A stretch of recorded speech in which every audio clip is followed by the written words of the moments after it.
British রাজত্ব এই দেশ থেকে পালাবার পর, চলে যাবার পর 1947 সালের পর থেকে এখন পর্যন্ত বাংলাদেশের রাজনীতিতে যত ক্যাজুয়ালিটি হয়েছে, যত রকম অনিশ্চয়তা ছিল, সবচাইতে বেশি এই যুগসন্ধিক্ষণের সময়টি আমরা এখন পাস করছি।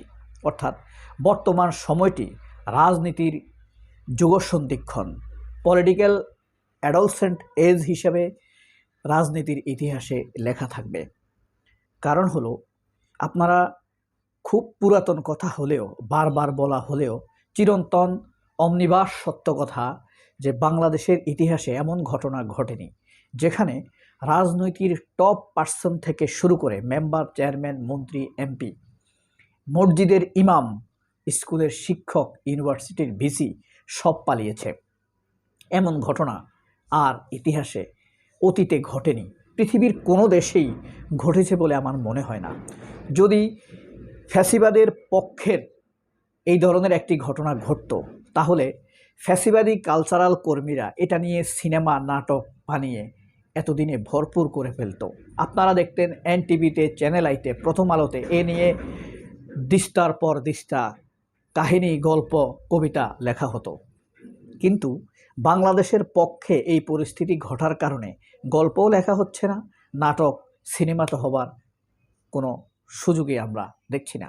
কারণ কি, এতে প্রমাণিত হয় বাংলাদেশের কালচারাল অঙ্গনে যারা আছে তারা ফ্যাসিবাদের ডমিনেন্ট, ফ্যাসিবাদকেই তারা ডমিনেন্ট করে, ফ্যাসিবাদ দ্বারাই তারা ডমিনেন্ট হয়েছে। তবে এখন আমরা যে জিনিসটা দেখতে পাচ্ছি, তারেক রহমান ও আওয়ামী লীগকে বাদ দিয়েই ইতিহাসের এক অনিশ্চিত পথে যাত্রা দিয়েছেন ডক্টর মোহাম্মদ ইউনূস। এই পথটিকে আমরা অনিশ্চিত বলছি এই কারণে, অনিশ্চয়তার পথ বলছি এই কারণে যে এই পথটি আমাদের অজানা। তবে এখানে একটি প্রশ্ন থাকে, এই যে তারেক রহমানকে বাদ দিয়েই ইতিহাসের এক নতুন গন্তব্যে ডক্টর ইউনূস এগিয়ে যেতে চাইছেন, আসলে আমরা যত কথাই বলি না কেন, আওয়ামী লীগ যতটা খারাপ, বিএনপি আসলে ততটা খারাপ হতে পারবে না। বিএনপি নিয়ে আমরা আশঙ্কা করি আর আওয়ামী লীগ নিয়ে আমরা আতঙ্কিত। কারণ আওয়ামী লীগের খারাপ অপকর্ম, গুম, খুন, ধর্ষণের ইতিহাস আমাদের চোখের সামনে ঘটেছে। আমরা আমাদের আপনজনকে হারাতে দেখেছি। আর আমরা আশঙ্কা করছি বিএনপি কি সেরকম হয়ে যায় কি না। আমরা যদি তাদেরকে সেই পথ থেকে ফিরিয়ে রাখতে পারি তাহলে তো সম্ভব সেটা।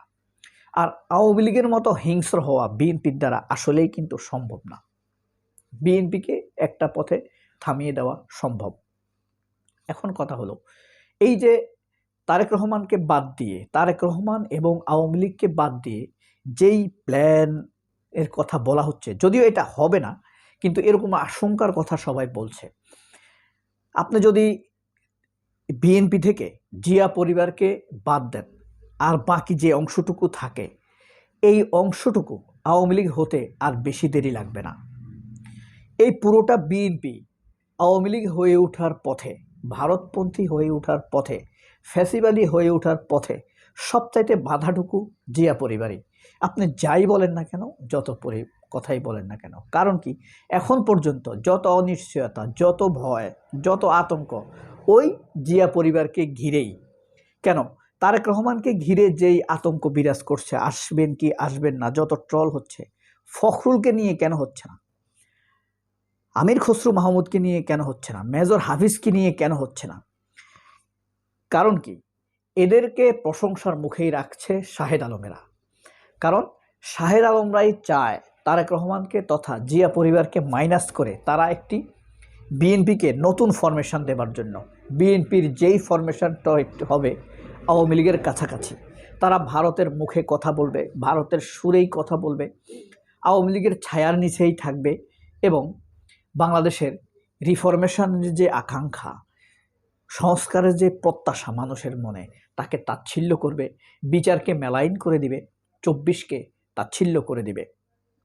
এটাই হলো মূলত শাহেদ আলমদের স্বপ্ন। কারণ হলো 24 যেখানে মাথা তুলে দাঁড়াবে, ভারতপন্থা ফ্যাসিবাদ সেখানে মাথা নত করে বিদায় হবে। এ কারণে তারা 24কে সবসময় ছোট করতে চায়। এখন এই যে জিয়া পরিবারের শূন্যতা, জিয়া পরিবারকে ছাড়া যে হাহাকার, জিয়া পরিবারটাই বিএনপি মাইন্ড ইট। কারণ জিয়া পরিবার ছাড়া জাতীয়তাবাদ বুঝে আমি এমন আর কোনো লোক দেখি না।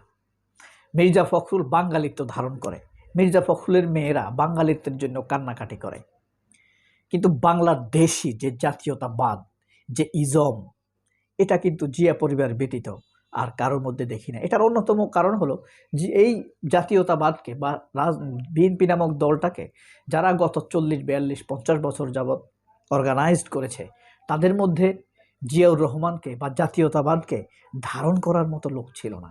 তারা ছিল দলছুট, অন্য দলে পাত্তা না পেয়ে তারা এদিকে এসেছে। কেউ অপমানিত হয়ে এদিকে এসেছে, কেউ নিজ নিজ অবস্থানে ব্যর্থ হয়ে এখানে এসেছে। হয়তোবা তারা মেধাবী, কিন্তু নিজ নিজ অবস্থানে ব্যর্থ।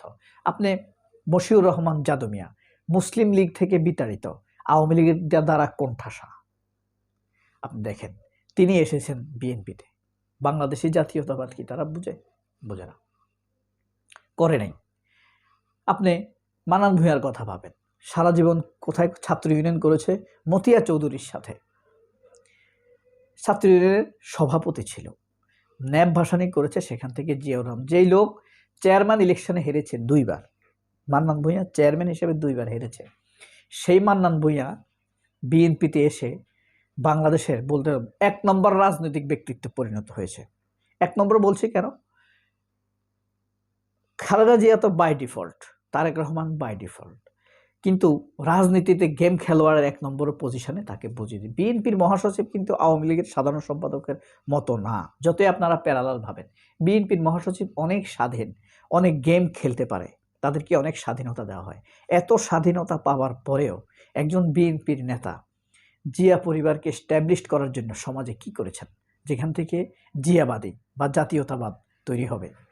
নাই, কোনো প্রজেক্ট নাই, কোনো কর্মসূচি নেই। অথচ তার চাইতে শত শত গুণ কর্মসূচি রয়েছে জামায়াতের মধ্যে, শিবিরের মধ্যে। এখন এই শূন্যস্থানে খেলাটা খেলে দিবে জামায়াত। শূন্যস্থানের খেলাটা জামায়াত খেলবে। আওয়ামী লীগ হোক, বিএনপি হোক, ধরাশায়ী হবে জামায়াতের কাছেই। কারণ আওয়ামী লীগও জামাতকে আসলে প্রধান প্রতিপক্ষ ভাবে রাজনীতির ময়দানে, ভোটের ময়দানে না। বিএনপিও রাজনীতির ময়দানে জামায়াতকেই প্রধান প্রতিপক্ষ মনে করে। কারণ অথচ জামায়াত দ্বারা বিএনপি সবচাইতে বেশি ক্ষমতার রাজনীতিতে উপকৃত হয়েছে। 91 সালে যখন সরকার গঠন করে বিএনপি, তখন 1 কাপ চাও খায় নাই জামায়াত।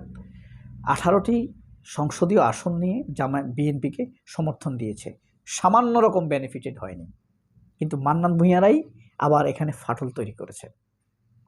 এটা হলো মান্নান ভূঁইয়াদের শয়তানি, এটাই হলো শাহেদ আলমদের শয়তানি, এটাই হলো মির্জা ফখরুলদের শয়তানি, এটাই হলো বামদের শয়তানি। তাহলে জামায়াত এই শূন্যস্থান পূরণ করবেই। এবং ইউনূসের এই যাত্রা কি স্বপ্নযাত্রা নাকি অনিশ্চয়তার পথে যাত্রা, ডিসাইড করবেন আপনারা। তবে শূন্যস্থানের গেমটা খেলবে জামায়াত।